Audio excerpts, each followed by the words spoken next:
नमस्ते सबैलाई। फेरि पनि स्वागत गर्न चाहन्छु सजिलो किचन च्यानलको अर्को निकै नै स्पेशलवाला भिडियोमा। यसपालिको रेसिपी चाडबाडसँग एकदमै सम्बन्धित रहेको छ। अब नेपालमा चाडबाडको सिजन पनि सुरु हुन थालिसकेको छ। त्यही अनुसार विभिन्न रेसिपी र विभिन्न मिठो मिठो खानाहरू घरमा पक्कै पनि बन्ने गर्दछ। यसपालि चाहिँ हामी चाडबाडको यो खाजालाई बनाउनेछौँ। निकै नै सजिलो र विभिन्न प्रकारको एकै ठाउँमा रेसिपीहरू रहनेछ र यो भिडियोलाई अन्तिमसम्म हेर्नलाई नभुल्नुहोला।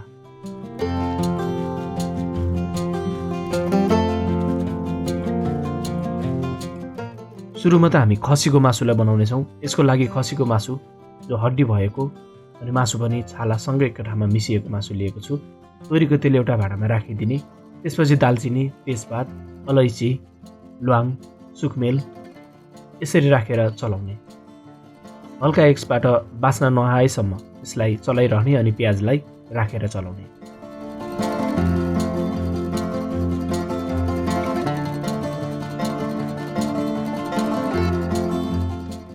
अब यसमा थोरै मेथीलाई राखेर चलाइदिने।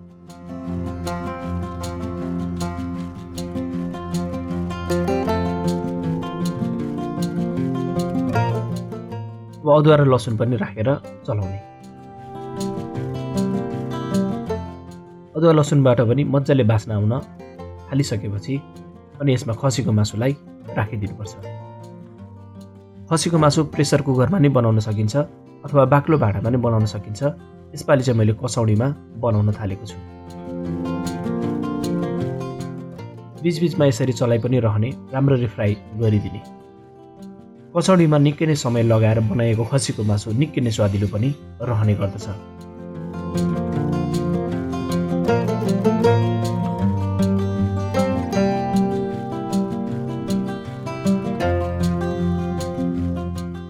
अब यसलाई छोपेर पकाउने। यसरी मासु फ्राई हुन थालेको छ। अब यसमा बेसार, जिरा, धनियाँ, धुलो खुर्सानी अनि गरम मसलालाई राखेर चलाइदिनुपर्छ।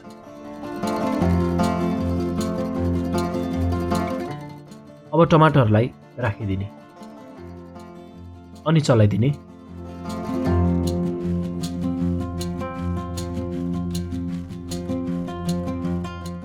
फेरि पनि यसलाई छोपेर पकाउने। अब पानी राख्ने अनि हल्का यसरी मिलाइदिने।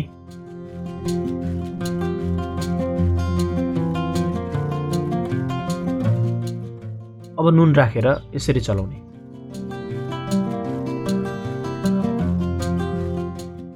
अब यसलाई छोपेर मजाले राम्ररी पकाउने। मसलाहरू राम्ररी पाकि पनि सकेको छ।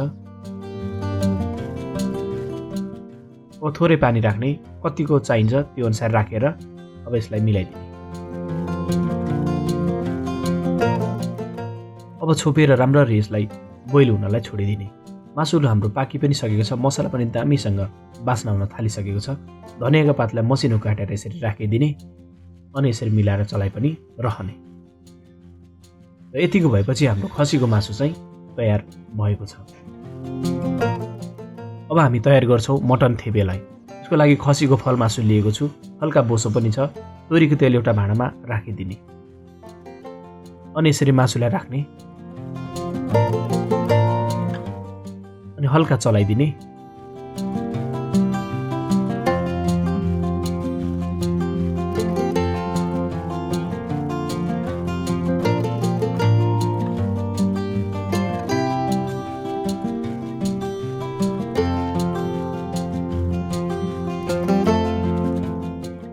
रातो मासु नभएसम्म यसरी फ्राई गर्दै रहने र यतिको रातो रातो भएर मजाले मासु तयार भएको छ।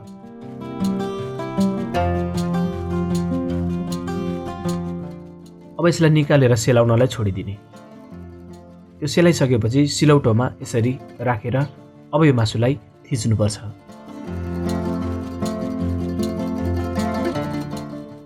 खसीको थेपे पनि निकै नै मिठो रहने गर्दछ।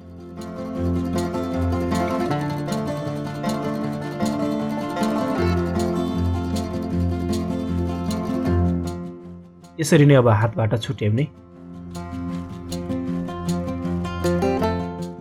मसिनो गरेर छुट्याइसकेपछि अनि थेबे बनाउनको लागि सजिलो पनि रहने गर्छ। अब यो मासु यतिको मात्रामा तयार भएको छ। अब त्यही सिलौटोमा अदुवा, लसुन, नुन, सुकेको खुर्सानी, रातो पाकेको खुर्सानी अनि हरियो खुर्सानीलाई राखिदिने। मैले चाहिँ अगबरे पनि यसमा मिसाएर तयार गरेको छु अनि यसलाई राम्ररी पिस्नुपर्छ।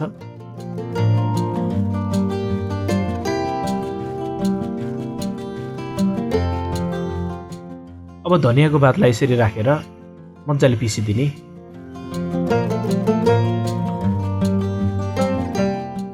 र यसरी थेबेको लागि अचार पनि लगभग हाम्रो तयार भएको छ।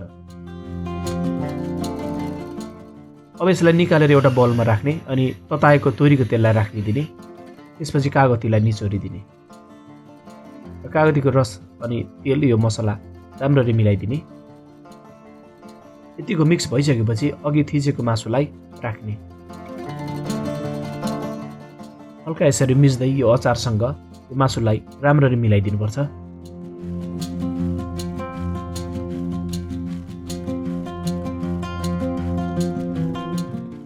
पिरो अमिलो के कस्तो भएको छ त्यसलाई चेक गरेर यसरी राम्ररी मिच्दै मिक्स गर्दै रहने। र यसरी चाहिँ हाम्रो मटन थेबे पनि तयार भयो। अब बनाउँछौँ हामी कुखुराको मासु। यसको लागि मैले गिरिराज कुखुराको मासु लिएको हुँ। तोरीको तेल एउटा भाँडामा राखिदिने। तेजपात, ल्वाङ, सुकमेल, दालचिनी, सिङ्गो जिरा अनि थोरै मेथी यसरी राखेर चलाइदिने। यसबाट हल्का बास्ना नआएसम्म यसरी चलाइ पनि रहने। अब यसमा प्याजलाई राख्ने।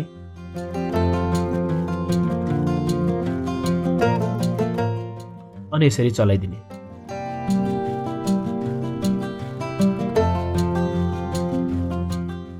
अलिअलि प्याज नरम हुन थालेपछि मासुलाई राखिदिने।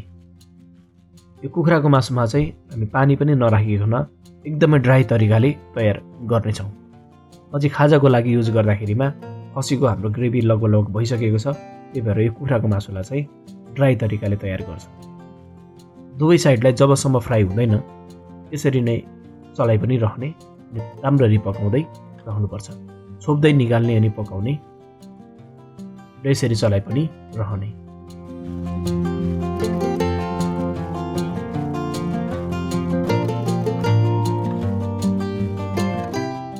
अब मासु यसरी राम्ररी फ्राई पनि हुन थालेको छ।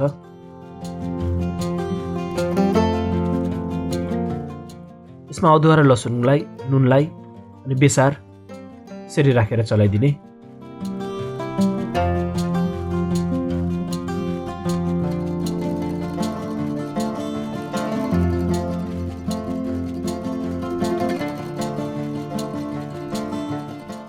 अदुवा लसुनबाट राम्ररी बास्ना पनि आउन थालेको छ अनि जिरा र धनिया अनि खुर्सानी राखेर पिसेर तयार गरेको एकदमै मजाको यो मसलालाई राखेर फ्राई गर्दै रहने। यसरी ड्राई तरिकाले बनाउँदाखेरिमा मासु निकै नै मिठो पनि रहने गर्दछ र मसला यसरी पिसेको निकै नै स्वादिलो पनि बन्ने गर्दछ। अब यसमा टमाटरलाई राख्ने अनि चलाइदिने।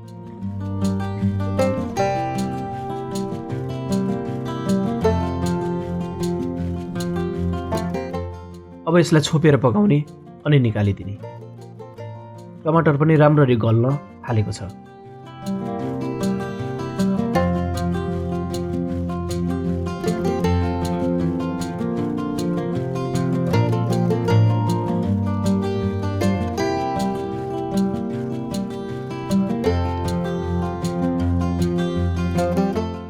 र यसरी तयार पनि भइरहेको छ।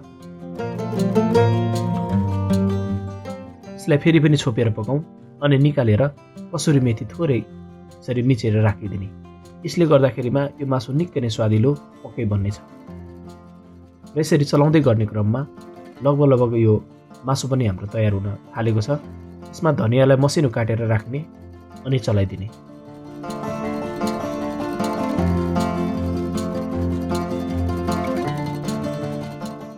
अब यो कुखुराको ड्राईवाला मासु पनि तयार भयो। रेतीको तयार भइसकेपछि अब चाहिँ हामी तयार गर्दैछौँ बदाम साँधेको। यसको निम्ति बोक्रा नभएको बदाम लिनुपर्छ। बोक्राको छ भने त्यसलाई पहिले नै निकाल्ने, हल्का भुटेर अनि त्यसपछि फेरि पनि यसलाई अब चाहिँ प्यानमा भुट्नुपर्छ।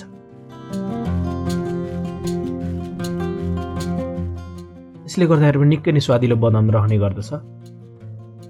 यसरी भुट्दै गर्ने क्रममा हल्का खैरो खैरो खालको रङ आउन थाल्यो भने लगभग हाम्रो बदाम तयार हुन्छ। त्यसपछि एउटा बलमा यो बदामलाई राखिदिने।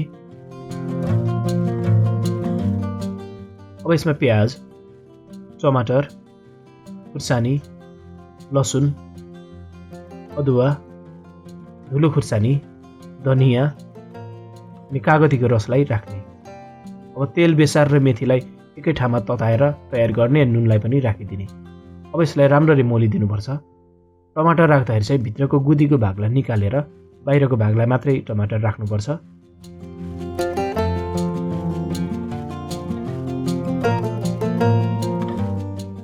र यसरी राम्ररी मिक्स भएपछि बदाम साँधेको पनि तयार भएको छ।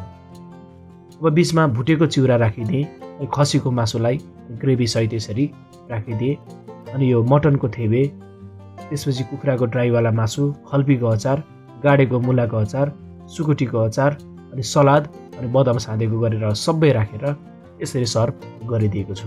यसपालिको चाडबाडमा यस्तै तरिकाले खाजा बनाएर पक्कै पनि खाएर आफ्नो साथीभाइ, आफ्नो परिवार र इष्टमित्रहरूसँग रमाइलो गर्नलाई नभुल्नुहोला। आजको रेसिपी तपाईँहरूलाई कस्तो लाग्यो? यदि यो मन पर्यो भने भिडियोलाई लाइक, सेयर, च्यानललाई सब्सक्राइब गर्नुहोस्। अर्को रेसिपीमा फेरि पनि हाम्रो भेट हुनेछ। तबसम्मको लागि नमस्ते।